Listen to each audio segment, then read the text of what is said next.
Assalamualaikum warahmatullahi wabarakatuh. Kami dari kelompok 7 ingin mempresentasikan perancangan sistem informasi pertumbuhan dan perkembangan anak di lingkungan RW 09 Posyandu Cibitung.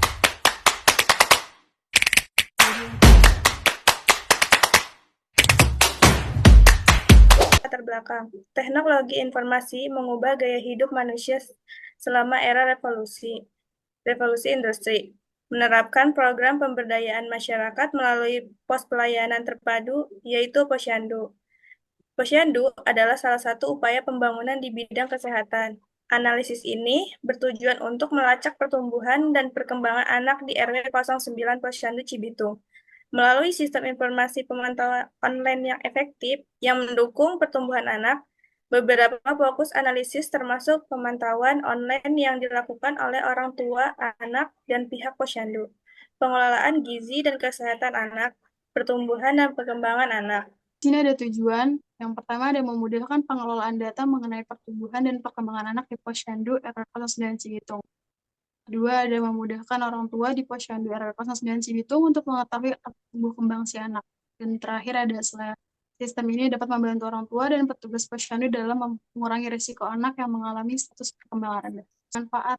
Untuk yang pertama, di sini ada manfaat bagi peneliti sebagai pembuat rancangan segregasi ini adalah mengetahui dan memahami bagaimana membuat dan merancang sesuatu sistem informasi berbasis website dengan menerapkan analisis yang ada. Kedua, ada manfaat bagi pembaca yang diharapkan dapat menambah pengetahuan dalam membuat dan merancang suatu sistem informasi berbasis website dan nantinya dapat dijadikan acuan dasar yang akan dikembangkan lagi. Ruang lingkup membuat sebuah perancangan sistem informasi berbasis website, pemantauan dan perkembangan pada anak di lingkungan RW 09 di daerah Cibitung, menciptakan sistem informasi yang memungkinkan 3 pengguna, yaitu ada administrator, kader, dan orang tua, yang dapat melihat anak yang terdaftar di Posyandu RW 09, melacak perkembangan anak, dan memberikan informasi tentang kegiatan yang berlangsung di lingkungan RW 09. Dalam metode analisa SWOT, yaitu ada kekuatan strength. Berkolaborasi dengan posyandu, hal ini dapat meningkatkan kepercayaan masyarakat terhadap website. Yang kedua, website dapat diakses kapan saja dan di mana saja, memungkinkan orang tua mendapatkan informasi yang mereka butuhkan. Yang ketiga yaitu memudahkan untuk pemantauan perkembangan anak dalam sistem yang kami buat. Yang keempat yaitu memberikan informasi penting dan khusus tentang pertumbuhan dan perkembangan anak yang sangat dibutuhkan oleh orang tua balita. Di sini ada kelemahan. Potensi audiens yang dapat mengambil manfaat dari situs ini mungkin terbatas jika promosi situs ini kurang. Yang kedua, tantangan untuk mengolah dan memastikan keamanan data pengguna, terutama data pribadi yang mungkin dikumpulkan. Yaitu yang ketiga, kemampuan teknis untuk mengolah dan memperbarui website mungkin terbatas. Sini ada kesempatan. Meningkatnya kesadaran tentang pentingnya kesehatan anak di masyarakat dapat meningkatkan pengunjung dan penggunaan website. Yang kedua, penggunaan teknologi baru dapat meningkatkan fitur dan aksesibilitas website. Yang tiga, berkolaborasi dengan organisasi yang berfokus pada kesehatan anak dapat meningkatkan jangkauan dan sumber daya website. Dan di sini ada ancaman. Yang pertama, ancaman keamanan cyber dan masalah privasi data yang dapat merusak reputasi dan kepercayaan pengguna. Yang kedua, beberapa daerah mungkin memiliki akses internet yang terbatas, sehingga orang tua tidak dapat mengakses website. Yang tiga, ada banyak sumber informasi lain tentang kesehatan anak yang dapat mengalihkan perhatian audiens. Metode pengumpulan data kita di sini ada pakai 3, yaitu wawancara, observasi, dan studi pustaka.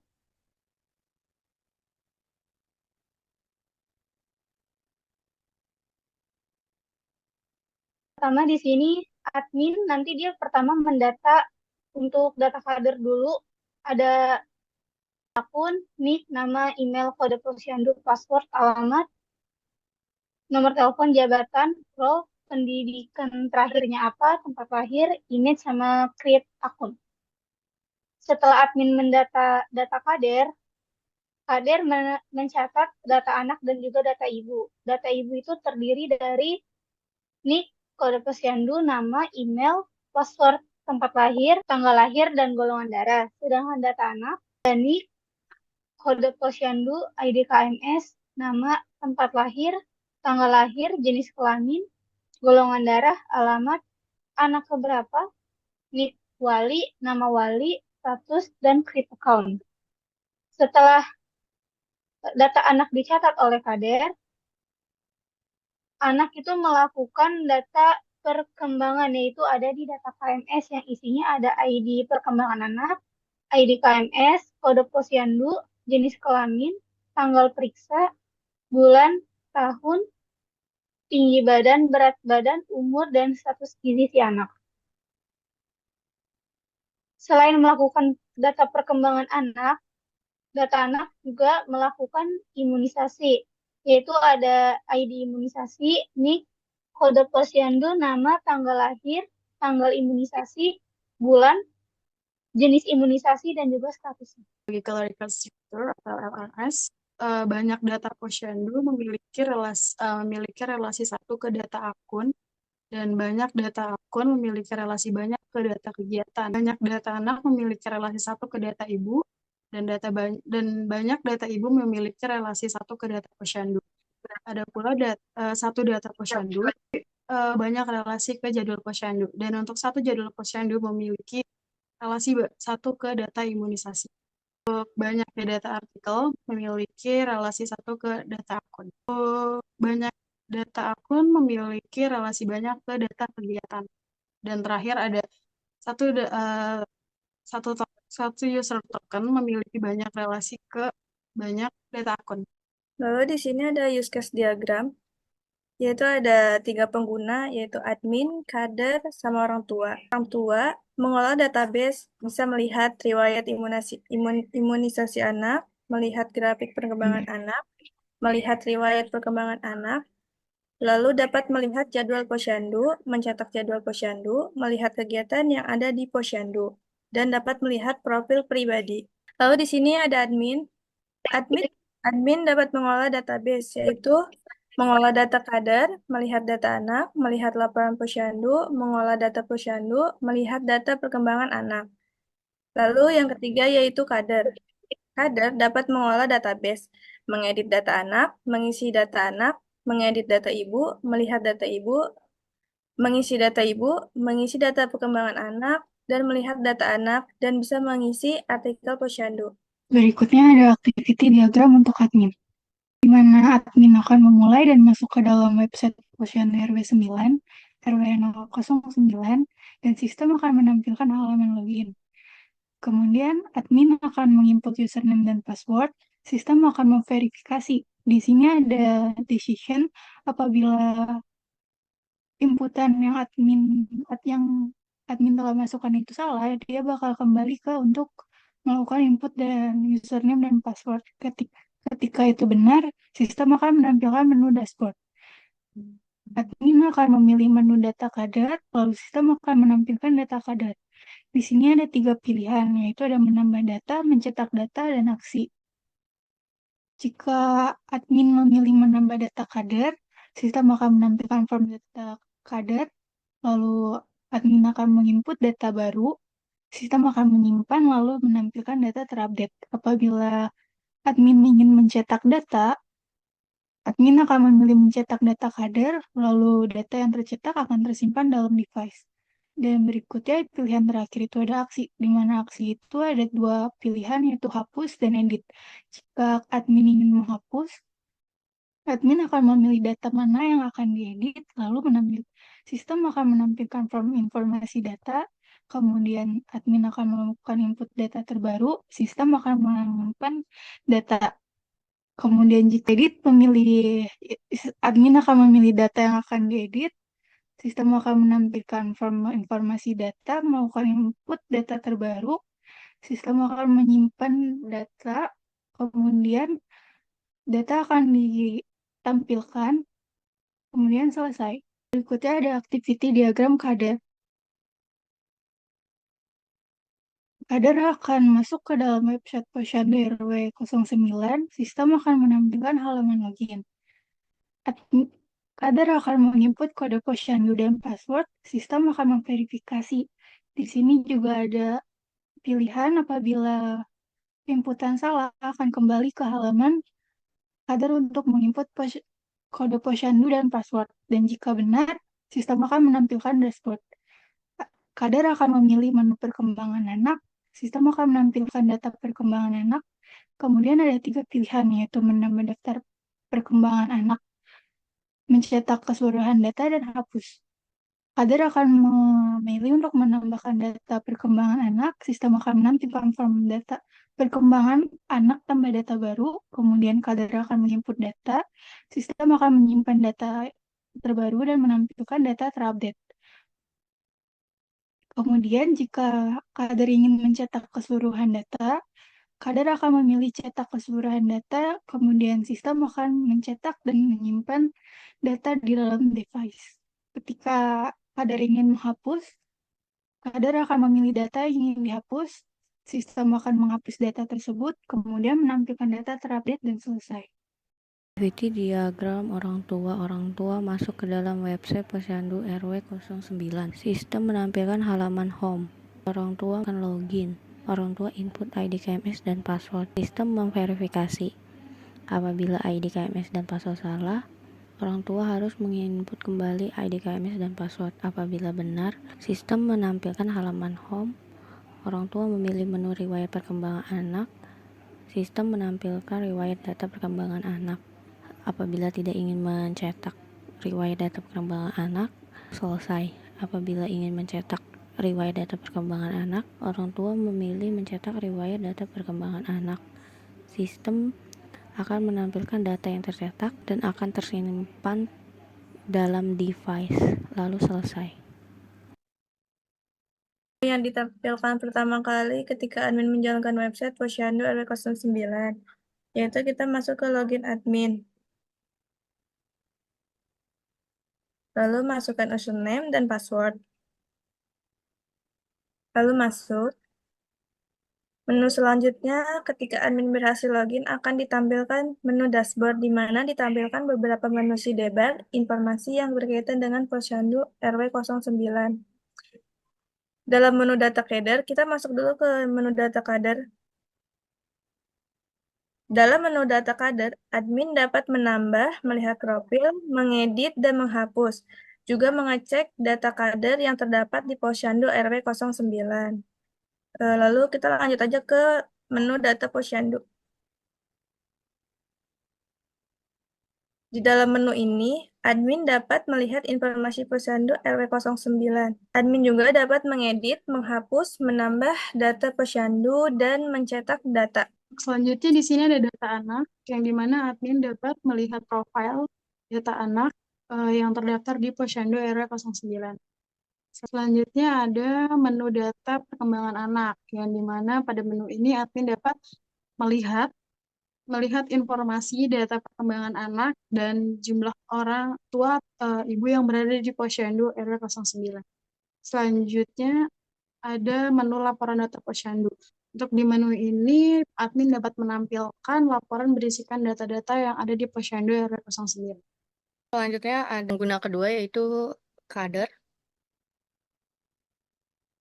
Berikut tampilan kader. Di dalam kader ada home, data anak, data ibu, data perkembangan anak, data imunisasi, jadwal posyandu, kegiatan, dan artikel. Coba buka data anak. Dalam data anak, kita bisa tambah data anak, terus ada cetak data anak, sama tampilannya seperti data anak. Ada tambah data wali, cetak data wali. Lalu bisa edit dan delete juga. Ke tampilan data perkembangan anak, kita bisa melihat status berat anak normal atau berat badan berlebih. Kita bisa melihat jumlah orang tua atau ibu dari anak. Bisa tambah juga data PA, data perkembangan anak. Bisa cetak data perkembangan anak, serta bisa mendelete. Selanjutnya akan dilanjutkan oleh teman saya. Berikutnya di menu data imunisasi.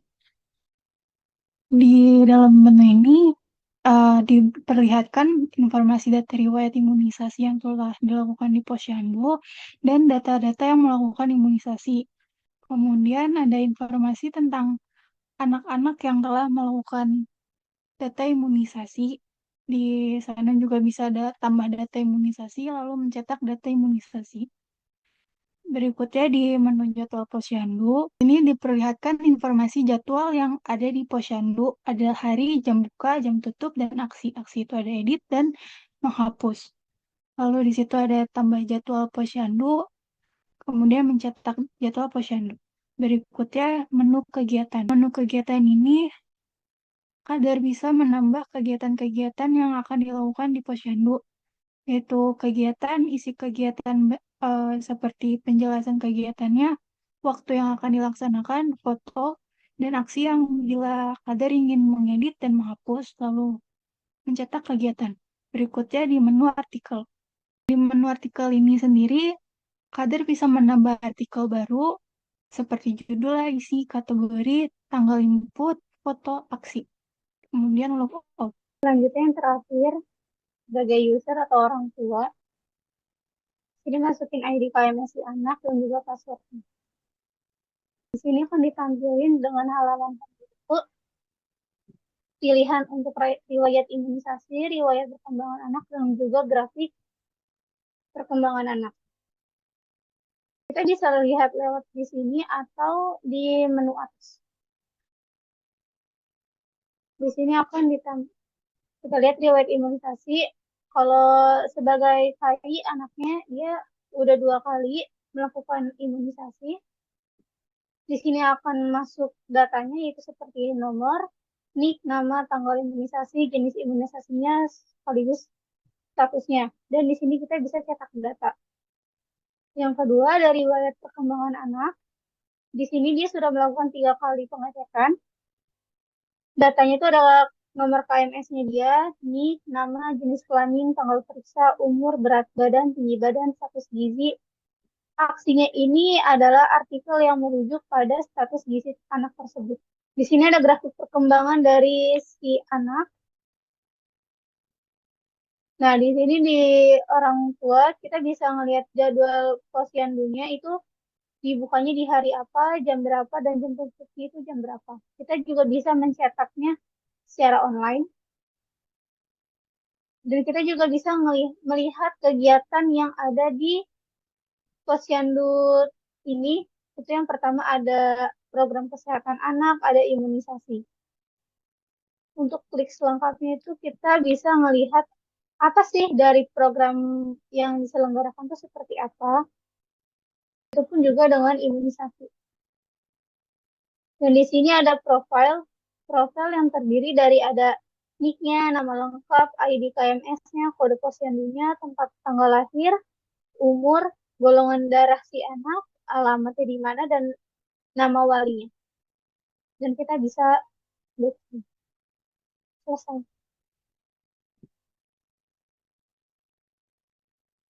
Baik, kesimpulan dari yang telah dijelaskan, kesimpulannya ada, setelah melewati berbagai tahap pengembangan dan pengujian, akses kebutuhan program telah diselesaikan. Program ini mampu memenuhi tujuan dan kebutuhan pengguna dengan efektif karena setiap fitur dan fungsi telah diimplementasikan dengan spesifikasi.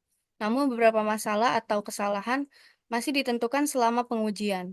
Oleh karena itu, perbaikan dan pengujian tambahan diperlukan untuk memastikan bahwa setiap komponen program berjalan dengan lancar dan stabil. Setelah pengujian menyeluruh, peneliti menemukan bahwa program ini memiliki beberapa kesalahan yang perlu diperbaiki. Kesalahan ini termasuk ketidakcocokan dan beberapa fitur yang tidak berfungsi sebagaimana mestinya. Akibatnya, disarankan untuk melakukan debugging atau menyeluruh pada setiap modul program untuk menemukan data dan memperbaiki masalah utama untuk memastikan bahwa semua fitur berfungsi dengan baik dan program berjalan dengan stabil. Perlu dilakukan pengujian tambahan dengan berbagai skenario dan kondisi. Untuk meningkatkan kualitas dan keandalan program, sangat disarankan untuk menerapkan praktik pengujian unit dan integrasi. Sekian dari kelompok 7.